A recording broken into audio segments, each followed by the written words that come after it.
Hello नमस्कार दोस्तों, आप सभी का स्वागत है बीकेएन गुरुजी के अंदर। आज हम आपको करंट जीके क्वेश्चंस बताएंगे और लेटेस्ट के अंदर जो भी एग्जाम के अंदर आते हैं वो सारे हम आपको बताते रहेंगे।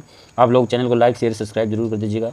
जितने भी आपके पास मल्टीमीडिया है जैसे फेसबुक व्हाट्सअप और जितने भी मल्टीमीडिया प्लेटफॉर्म है, डिजिटल प्लेटफॉर्म है, उन सब पे आप शेयर जरूर कर दीजिएगा। तो सबसे पहले हम मोटिवेशन स्पीच के साथ हम क्लास प्रारंभ कर रहे हैं कि काम ऐसा करो कि पहचान बन जाए और कदम ऐसा रखो कि निशान बन जाए। वैसे तो यहाँ सब लोग ज़िंदगी काट लेते हैं, लेकिन ज़िंदगी इस कदर जियो की मिसाल बन जाए। बहुत बहुत धन्यवाद, आप सभी का स्वागत है।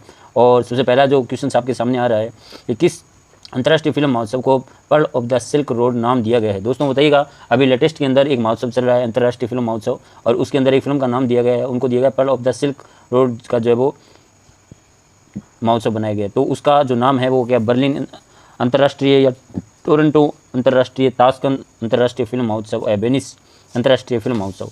तो इसका राइट आंसर जो रहेगा दोस्तों वो ताशकंद अंतर्राष्ट्रीय फिल्म महोत्सव रहेगा। सी इसका राइट आंसर है।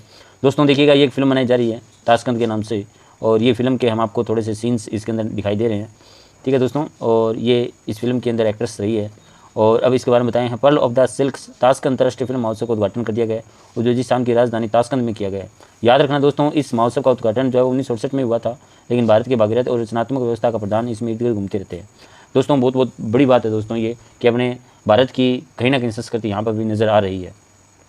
और उसके बाद में हम आपको बताने जा रहे हैं। नेक्स्ट क्वेश्चन आपके सामने आता है कि बिलिंग पर किस कंपनी को चुनौती देने के लिए विभिन्न भारतीय कंपनी को स्टार्टअप के साथ में 40 टास्क फोर्स का गठन भी किया गया। दोस्तों बताइएगा, पेटीएम है, गूगल है, अमेजोन है और सेब्स है। ध्यान रखना दोस्तों, सबसे बड़ी जो कंपनी अभी आप लोगों को बनने जा रही है भारत के अंदर, और उसका 40 टास्क फोर्स का भी गठन किया जा रहा है, वो आपके सामने नजर आएगी गूगल। दोस्तों विश्व की सबसे बड़ी कंपनी और विश्व का सबसे बड़ा सर्च इंजन गूगल के पास है, जो 1998 के अंदर बनाया गया था यूएसए के अंदर। और लेरी पेज इसके जो है वो संस्थापक है, ये भी आपको याद रखना। और अपने भारत के जो है वो सुंदर पिचाई जी जो सीईओ है, यानी चीफ एग्जीक्यूटिव ऑफिसर, ये आपको याद रखना है। और उसके अंदर जो गूगल के पास जो टॉप सर्विसेज है दोस्तों, ये आपके सामने मैंने आपको पिक्चर दिखाई है थोड़ी सी, कि गूगल क्या है, ईमेल कर सकता है, बिजनेस कर सकता है, ब्लॉगर बना सकता है, ठीक है, गूगल पे है, ठीक है दोस्तों, गूगल क्रोम है, ठीक है, और बहुत सारी गूगल असिस्टेंट है। ये छोटी मोटी गूगल की जो सर्विसेज है ये आपको याद रखना है। और अब देख लेते हैं दोस्तों क्या सिस्टम आ रहा है। गूगल का सबसे बड़ा सामना है विशेष रूप से गूगल पे बिलिंग सिस्टम यानी जीपीपीएस के संबंध में विभिन्न भारतीय कंपनियों को स्टार्टअप को शामिल किया है, और जिसमें 40 सदस्यों का कार्य गठन का भी गठन किया गया है। और गूगल पे के खिलाफ कई कार्रवाई दिशा निर्देश चार्ट के साथ में इस तरह के टास्क फोर्स जो वो गठन किया गया। तो दोस्तों अभी गूगल ने 40 सदस्यों का जो गठन किया अपने भारत के अंदर, और बड़ी बड़ी ये कंपनियां हैं, और इन्होंने अभी एक नया स्टार्टअप ज्वाइन किया है दोस्तों। और एक और देख लेते हैं कि गूगल एक सबसे बड़ा सर्च इंजन है, कंपनी का एक विशेष लोकप्रिय सेवा। ध्यान रखना दोस्तों, बहुत बड़ा कंपनी का जो वो गूगल जो वो सर्च इंजन है, याद रखना आप लोगों को। और गूगल एक अमेरिका राष्ट्रीय सार्वजनिक कंपनी है जो इंटरनेट सर्च और क्लाउड कंप्यूटिंग और विज्ञापन तंत्र की पूंजी लगाया है दोस्तों, ये आपको याद रखना है। तो गूगल के बारे में आप लोग सब जानते हो कि विश्व का सबसे बड़ा सर्च इंजन गूगल के पास है, और सुंदर पिचाई इसके जो है वो आविष्कारक है, याद रखना। और 2007 के अंदर इन्होंने एंड्रॉइड जो है वो ऑपरेटिंग सिस्टम मोबाइल के हम लोग जो चला रहे हैं वो गूगल का ही है, ये भी आपको याद रखना। इतनी सर्विसेज गूगल के पास है, याद रखना।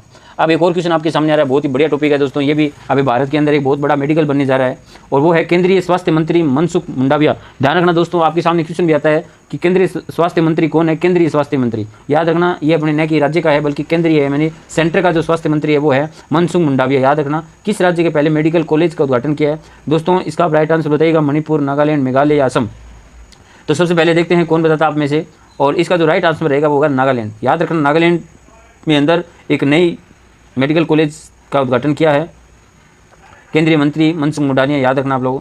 और कोहिमा में नागालैंड के इंस्टीट्यूट ऑफ मेडिकल साइंस एवं रिसर्च, ये इसका पूरा नाम है NIMSR का उद्घाटन किया है, और पूर्वोत्तर राज्य का सबसे बड़ा जो है वो मेडिकल कॉलेज बनने जा रहा है। याद रखना आप लोगों को, बहुत बड़ी बात है दोस्तों अपने भारत के लिए कि एक अपने नागालैंड या कोहिमा के अंदर भी एक इंस्टीट्यूट खुलने जा रहा है। देखिएगा दोस्तों, ये मनसुख मंडाविया जी है जो आप लोग देख रहे हो, मंत्री साहब है, ये अपने जो स्वास्थ्य मंत्री है वो है, और इनके नाम से आज थंबनेल भी बनाया गया है, आप ये भी देखना। और अब एक चीज़ और देख लेना कि नागालैंड जो भारत का उत्तर पूर्व में स्थित है, एक राज्य बड़ा है, और ये जो बना था 1 दिसंबर 1963 में भारत का 16वां राज्य बना था, और राजधानी इसकी कोहिमा। याद रखना, नागालैंड की राजधानी कोहिमा है, बहुत इंपॉर्टेंट टॉपिक है दोस्तों, बहुत बार एग्जाम में भी आता है।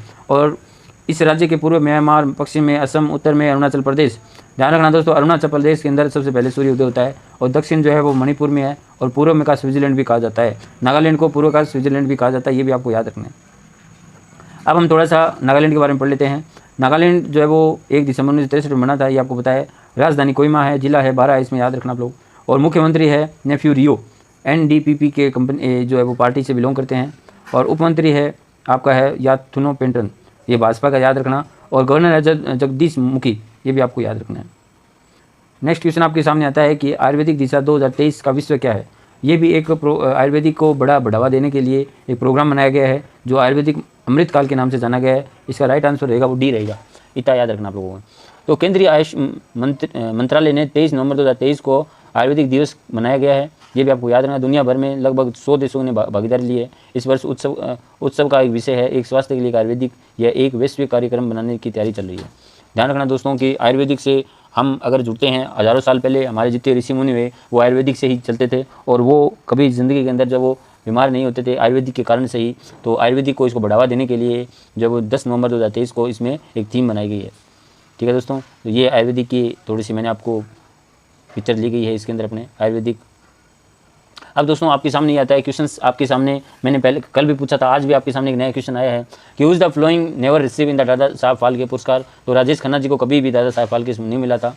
अब एक और क्वेश्चन मैंने पूछा था आपको कि राजस्थान मतलब क्षेत्रफल की दृष्टि से भारत में राजस्थान का कौन सा स्थान है या सबसे बड़ा राज्य कौन सा है, वो राजस्थान ही है। इसका राइट आंसर है वो ए है।